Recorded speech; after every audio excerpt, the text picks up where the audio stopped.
ha sido una semana maravillosa con ustedes. A pesar de la distancia, yo sé que Dios está trabajando en mi vida y está trabajando en tu vida, en la forma en que hemos caminado con Jesús a través del libro de Juan. No sé qué mensaje haya sido el especial para ti. Espero que alguno de ellos, el Espíritu Santo, haya trabajado en tu corazón, así como ha trabajado en mi corazón al prepararlos. Estoy muy contento de haber pasado todo este tiempo, a pesar de que no estuve allí. De hecho, tengo una cuenta pendiente, Pastor Castañeda. Tendré que ir a visitarlos en algún otro momento para que yo pueda estar ahí en mi iglesia, en la iglesia universitaria, y disfrutar con ustedes, no solamente de la comunión, sino también, si puedo ir a tomar jugo de naranja, ahí de Montemorelos, con mucho gusto, y quizá ir a comer algunos tacos vegetarianos, y quizá vamos a dejarlo ahí mejor. Que Dios los bendiga a través de todo el resto del año escolar, mientras ustedes siguen echándole ganas para salir adelante en sus estudios, en todo lo que ustedes hagan, que Dios esté con ustedes. Y me gustaría terminar con un mensaje el día de hoy, que es muy importante en esta temporada donde vivimos, en este momento de la historia que vivimos. Es muy importante entender algo. Me acuerdo cuando la primera vez que salió una red social que yo me metí, se llamaba MySpace. Y me acuerdo haberme metido a esa red social. De hecho, había otras como High Five y ICQ. Pero MySpace era la primera donde uno podía poner sus fotos, podía hacer muchas cosas. Y me acuerdo cómo empezábamos a relacionarnos con otras personas. De hecho, yo pienso que las redes sociales son como los chismógrafos que teníamos cuando éramos chicos. Se los digo porque yo sé que muchos de ustedes escribieron esos chismógrafos, qué es lo que te gusta, qué comida te gusta, qué colores te gustan, y llenábamos todos esos chismógrafos, ¿no? Yo pienso que las redes sociales son sus chismógrafos, de hecho. Así que me acuerdo que al meterme en MySpace teníamos muchos amigos, pero el problema de las redes sociales, como lo puedo ver hasta ahora, y hay estudios en este momento donde ven el problema de las redes sociales como un problema donde hay problemas de identidad. Las redes sociales causan problemas de identidad entre jóvenes, entre jovencitas y jovencitos, entre los adultos. ¿Por qué? Porque es muy fácil, y yo sé que ustedes lo hacen. Normalmente cuando tú y yo ponemos algo en las redes sociales, normalmente es lo mejor, lo más positivo, lo que nosotros estamos tratando de mostrar. ¿Cuántos de ustedes han posteado una foto horrible? Lo dudo que tú hayas tomado un selfie y hayas dicho, ¡ay, este es un muy buen ángulo! Y en realidad no era un buen ángulo. Y dices, sí, no me importa cómo veo. Te lo aseguro que no has hecho eso.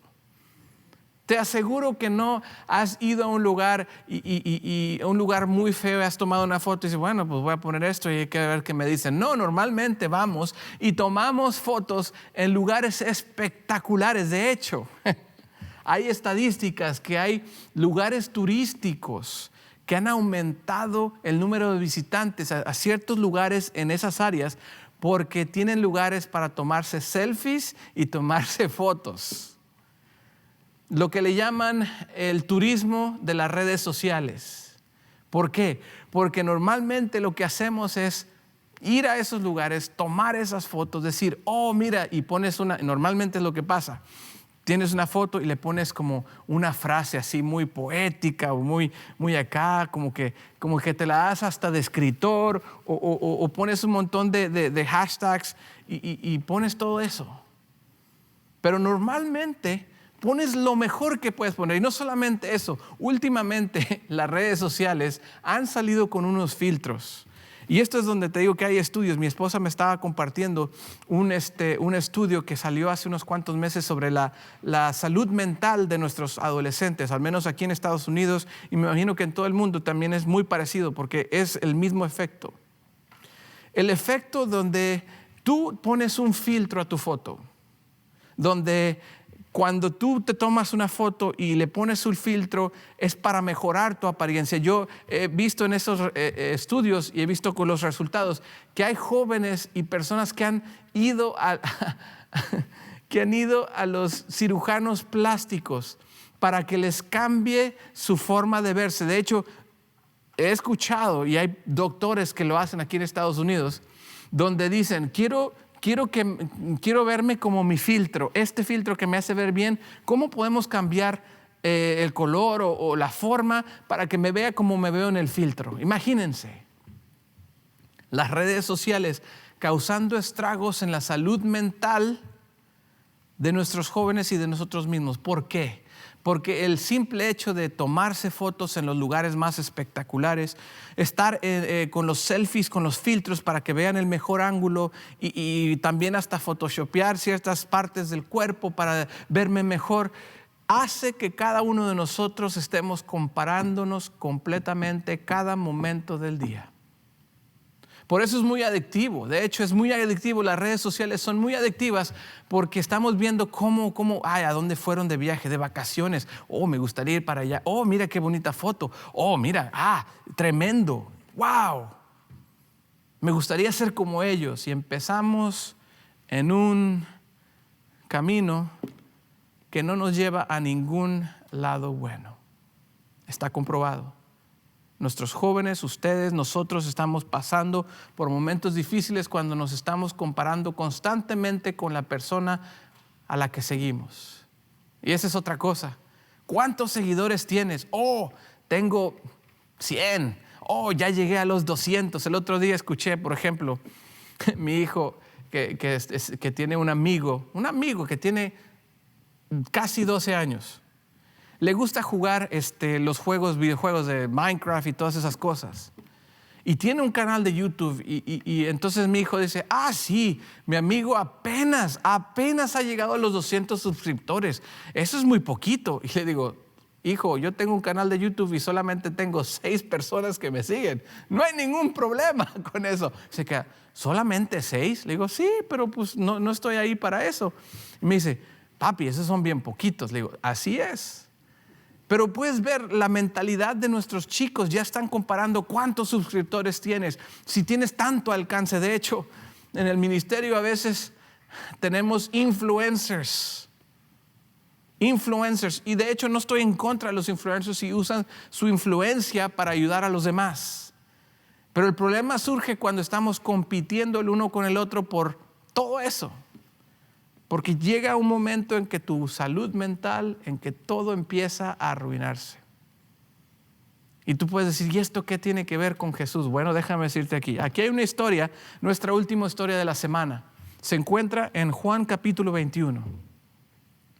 Juan capítulo 21 habla sobre el momento en que Jesús ha sido resucitado y está regresando para instruir, darle las últimas instrucciones a los discípulos. De hecho, se van a pescar los discípulos y se acuerdan que Jesús se aparece en la mañana y les dicen, echa tu red para el otro lado y para el lado derecho, y se acuerdan que Jesús había hecho eso antes. Pedro está emocionado, se acuerdan, los versículos ahí demuestran que se tira al agua, llega a donde está Jesús, está contento, y es ahí donde tenemos una conversación. Si ustedes pueden seguir versículo 15 al 19, donde dice que Jesús restaura a Pedro, donde dice, Pedro, ¿me amas? Y el otro, sí, sabes que te amo, lo hace 3 veces, y al final de cuentas él siente que ya hay perdón. Pero fíjense, la última parte del libro de Juan es la que me llama la atención. Porque el versículo 20 del capítulo 21 de Juan me dice, volviéndose Pedro, y antes de llegar ahí, por ejemplo, vamos al versículo 19 primero. Esto dijo dando a entender que con qué muerte había de glorificar a Dios. Y dicho esto, le dijo a Pedro, sígueme, ¿ok? Ahí es el llamado a Pedro para que lo siga. Una vez más, ya lo había llamado antes, ya lo perdonó, le dijo, sígueme, tú sígueme. Y llegamos al versículo 20 y dice, entonces Pedro vio que le seguía el discípulo a quien amaba a Jesús, el mismo que en la cena se había recostado al lado de él, y le había dicho, Señor, ¿quién es el que te ha de entregar? Cuando Pedro lo vio, él le dijo a Jesús, Señor, que de este. Fíjense muy bien. Pedro lo acaban de llamar. Jesús le acaba de perdonar, le ha dicho, ¿sabes qué, Pedro? Tú sígueme. Apacienta mis corderos. Sígueme, haz lo que te estoy pidiendo. Y Pedro lo primero que hace es voltear a ver quién está ahí cerquita de Jesús. Y fíjense cómo lo describe Juan. Juan describe esto como era el discípulo a quien amaba Jesús. ¿Ustedes creen que Pedro no sabía eso? ¿Ustedes creen que Pedro no se daba cuenta que Juan tenía una relación muy especial con Jesús? En el momento en donde Pedro ha sido restaurado, donde ha recibido el llamado otra vez, en lugar de seguir enfocado en eso, él se voltea, ve al discípulo amado y dice, ¿y él qué? Y fíjense lo que Jesús le dice. Quiero que nosotros nos enfoquemos en esto. Jesús le dijo, versículo 22, si quiero que él quede hasta que yo vuelva, a ti, ¿qué? Sígueme tú. Quiero que entiendan muy bien y analicen lo que acaba de decir Jesús. Pedro está diciendo, hey, ya me llamaste a mí, ¿y él qué? Y Jesús dice, no te preocupes por él. No le pongas atención a él. Si yo quiero darle un llamado a él, ¿a ti qué? Tú. Sígueme. Quiero que lo analicen otra vez y pónganse a pensar cómo las implicaciones de lo que acaba de Jesús decirle a Pedro. Si quiero que él se quede hasta que yo vuelva, ¿a ti qué? O sea, yo lo estoy diciendo con mi tono de voz, ¿no? Sígueme tú.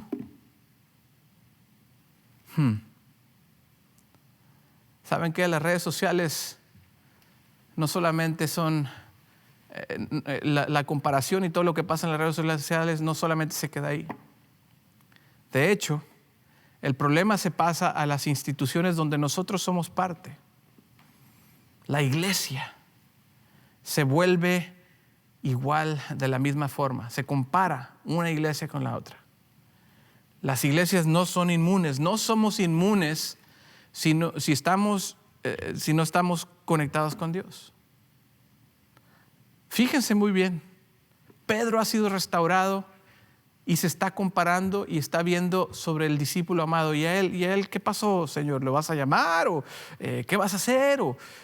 Yo tengo que saber porque me has llamado a mí, pero yo no sé él. O sea, ¿qué es lo que le vas a poner a hacer? Jesús le dice, no tiene sentido que te preocupes por eso. Eso déjamelo a mí. Si yo quiero que él se quede, que vaya, que lo llame, eso es mi problema. Esa es mi responsabilidad. Tú, sígueme. Y quiero pensar que es lo mismo con nuestras iglesias. Cada iglesia tiene un lugar. Cada iglesia tiene líderes. Cada iglesia tiene un llamado. Cada iglesia tiene personas que están llamadas a ir a servir a otros y a hacer y a ejecutar la misión que Dios nos ha llamado. El problema pasa cuando tú, en la iglesia, te pones a compararte con el otro que está ahí también. Y el problema surge y sigue creciendo cuando tu iglesia como grupo empieza a compararse con la otra. Y empieza a haber un círculo de comparaciones. Yo me acuerdo, y esto es parte de lo que hacemos como iglesia, y muchos dicen, es competencia sana. Y muchas veces sí lo es. Pero me acuerdo creciendo en los clubes ahí en Dulos.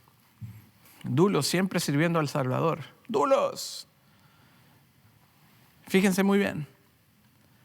Creciendo en Dulos era como estar en el club de conquistadores en Dulos. Nosotros creíamos que éramos los mejores. De hecho, teníamos una porra. Somos siempre Dulos. Hey, no sé si todavía la tienen. Pero hacíamos toda una porra y todos estábamos cantando: si tú quieres divertirte, debes de unirte al club de dulos, que es lo mejor. Nosotros queremos tener tu amistad y divertirnos un poco más. Y le seguíamos. O sea, fíjense, me la recuerdo toda porque la cantábamos todo el tiempo. Pero normalmente nosotros, cuando íbamos de Camporí, sentíamos la presión de ser el club de la universidad, de ser el club más grande, del tener esto y el otro. Y normalmente las conversaciones con otras iglesias eran: eres de Dulos. Y nosotros: eres de tal. No voy a decir cuáles porque no. Y había una competencia, y había una tensión, y había una comparación de que cómo vamos a ser mejores que ellos y qué vamos a hacer para... Y podemos decir: bueno, eso es solo en clubes, eso solamente son cosas así. Pero el problema, hermanos, es de que no se quedan los clubes. El problema, hermanos, es de que se pasa al resto de la iglesia. Y empezamos a ver la página de internet. ¿Qué están haciendo allá como ministerio? Pobrecitos, no tienen lo que nosotros tenemos. No creo que alcancen a nadie con ese tipo de cámaras, o no creo que puedan hacer eso con esa música, y no creo que vayan a hacer bien la misión porque pues no están tan capacitados como nosotros. Y cuidado, lo que Dios le ha dado a una iglesia es específico, pero Dios también ha llamado a las otras personas en la otra iglesia para hacer su trabajo de otra forma. No podemos pensar que el modelo que tú tienes como cristiano personal tiene que ser el mismo que cada uno que está en la misma iglesia va a funcionar, porque ese es el único modelo. Déjame decirte que no. Dios llama a cada uno y cada uno tiene diferentes responsabilidades, talentos. Dios sabe a quién ha dotado de talentos y de la forma en que las dota. Y Dios sabe por qué tú estás en esta iglesia, en otra iglesia, en este lugar, en otro lugar. Porque Dios te necesita donde estás. Y quizá la forma en que uno hace el ministerio en un lugar no va a funcionar en el otro lugar. El problema es que pensamos que porque estamos capacitados, porque tenemos un método que funciona en este contexto, pensamos que va a funcionar en todos los contextos y que todos tienen que hacer lo que nosotros hacemos. ¿Por qué? Porque nosotros somos expertos en esto. Cuidado. Jesús llamó a Pedro con todos sus errores, con todas las cosas que hacía Pedro, y le dio una misión específica. Pero tú sabes que Jesús también llamó a Juan y lo llamó para hacer otra cosa. Pedro no escribió un evangelio, Juan sí. Juan escribió sobre la vida de Jesús, Pedro no. Eso no quiere decir que Pedro es menos que Juan y que Juan es menos que Pedro. Eso quiere decir que Jesús les dio una misión específica a cada uno y les pidió que no se estuvieran comparando. Y te dice exactamente lo mismo a ti y a mí el día de hoy. No podemos estarnos comparando los unos con los otros, porque ¿de qué nos sirve? Ese no es el modelo que Dios tiene para su iglesia, para su gente, para sus discípulos. Si tú quieres ser un líder, tienes que servir. Ese es el modelo. No es comparación. No es decir cuánto diezmo dimos. Somos la iglesia que tenemos más dinero, o que tenemos más gente, o que tenemos más esto, más lo otro. ¿Sabes qué? Felicidades si pasa eso. Porque Dios te ha llamado a hacer tu ministerio en ese lugar. Y estoy hablando en general de la iglesia, pero también vamos a lo personal. Cuidado cuando te comparas con las personas a tu alrededor. Es que yo no soy tan talentoso como esa persona, yo no toco música, yo no canto, yo no soy nada de eso. Y déjame decirte, Dios te ha dado talentos, tienes talentos, no te compares. Dios va a bendecir esos talentos. Dios te va a dar lo que necesitas para desarrollar el ministerio que tú vas a tener, porque Dios te lo ha dado. Si tú te comparas porque no tienes tanto como el otro, no eres tanto como el otro, no vamos a llegar a ningún lado. Y si tú te comparas porque, yo tengo más que ellos, yo sé qué hacer, nadie me puede decir nada, yo no estoy tan mal como aquellos. Cuidado. Ese es un problema. Por eso cuando yo termino de leer el Evangelio de Juan, me quedé pensando en esto y me quedé pensando, ese mensaje es para todos nosotros el día de hoy. Las redes sociales lo han hecho común en todos lugares, comparándose de cómo nos vestimos, cómo nos vemos, qué tipo de música tenemos en la iglesia y qué tipo de música tienen los demás. Y tenemos que tener cuidado porque el método que funciona aquí quizá no funciona para las otras iglesias y para los otros contextos. Déjame decirte una experiencia. Una vez mi papá, para los que lo conocen, mi papá trabajó en la Conferencia General, trabajó 15 años como vicepresidente general de la Conferencia General y me contó una vez, esta es una historia que me interesó porque mi papá y yo tenemos diferencias en cuanto a la música. Nos gustan ciertos tipos de música distintos, él es muy definido y yo tengo un poquito más de variedad. Y a la misma vez tenemos las bases muy claras de qué es lo que más nos mantiene en la iglesia y las prácticas, ¿no? Pero él se acuerda una vez que al haber llegado a la Conferencia General, llegó de México directamente en el año 2000 y le tocó viajar. Por primera vez le tocó hacer un viaje a África y me acuerdo que llegó con esta experiencia y me dice, mira, dice, llegué el sábado en la mañana, en esta iglesia estábamos en una convención grande y empieza la música para alabar al Señor y yo estoy parado y de repente veo a los hermanos africanos moviéndose y los veo que se van al pasillo, empiezan a moverse más, a aplaudir y a alabar al nombre de Dios con las manos arriba. Y yo no sabía dónde estaba, estoy en una iglesia adventista y esto y el otro, pero sí era la iglesia adventista, era una convocación para la iglesia adventista.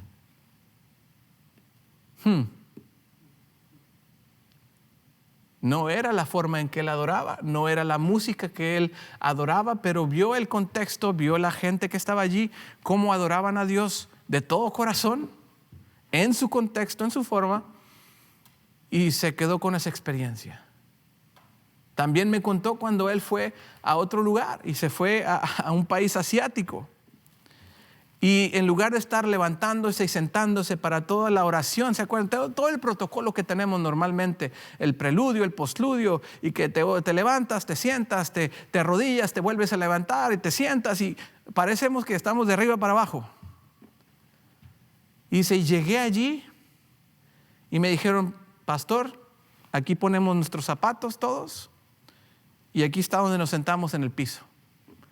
Y le toca predicar, así que usted se va a estar ahí sentado y le toca predicar a todos y vamos a estar aquí todos sentados.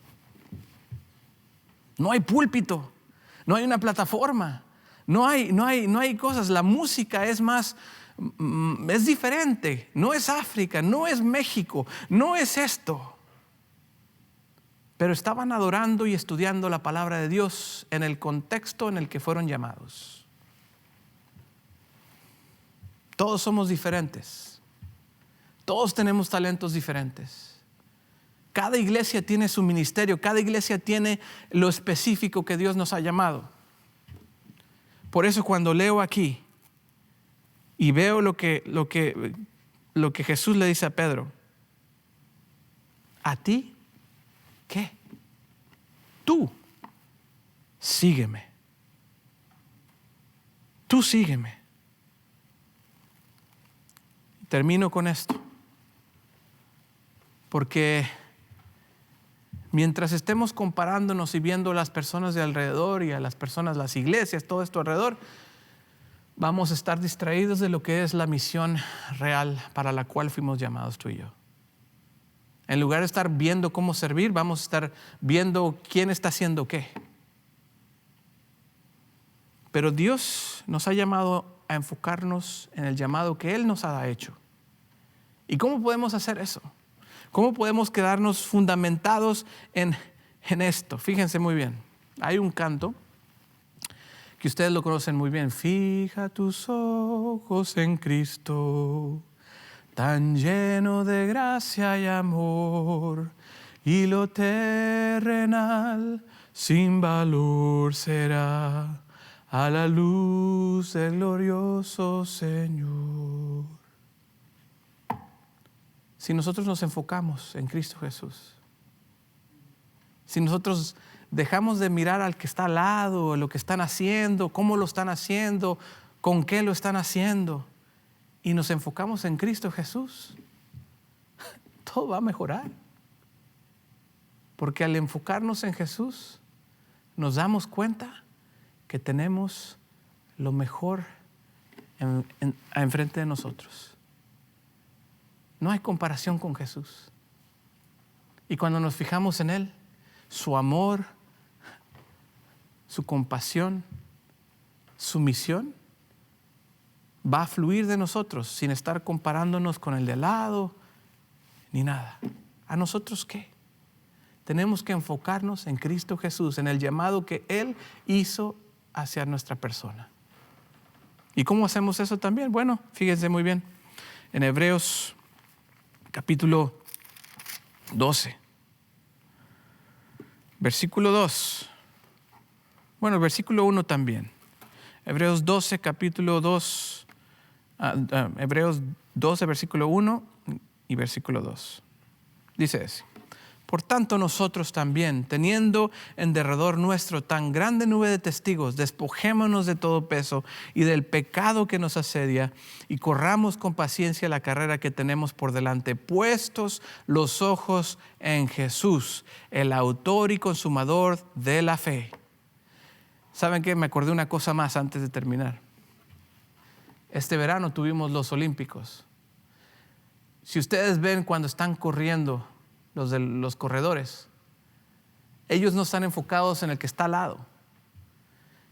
Ellos, especialmente la carrera de 100 metros, si tú ves cómo lo que están haciendo, cómo se preparan, su técnica, cómo al salir corriendo están enfocados en la meta, hacia el frente, y corriendo con una cadencia, con una técnica.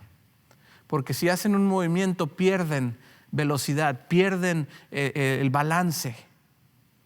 Es clave que ellos mantengan su mirada puesta en la meta. Claro, si tienes a una persona como Usain Bolt que les iba ganando por muchos y volteaba, esa es otra cosa.